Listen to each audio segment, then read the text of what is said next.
I also had an interesting weekend, I must say, on the old interwebs, on the old social medias. I asked anyone from Voices for Freedom to ring me on Friday, and they did just before the show, just before the end of the show, which of course put things under time pressure. And Alia Bland came on, and we had an interview where I did what I do and all have done for 40 years as a journalist. I ask questions.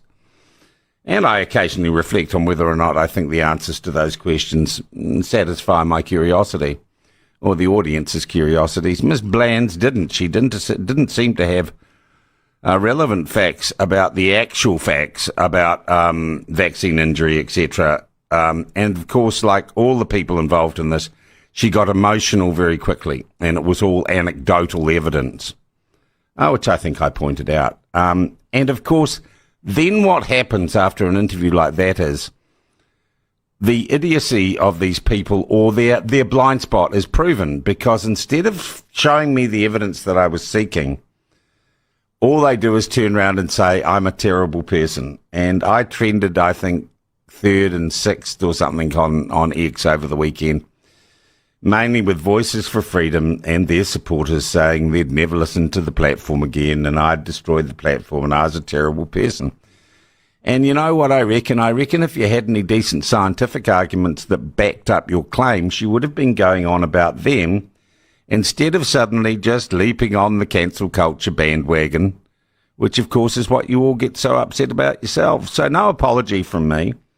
Any of you can ring in this morning and discuss the points. And, you know, if I had $1 for every time one of you said I'd never listen to the platform again, and then you're back, you know, a few weeks later saying I'll never listen to the platform again.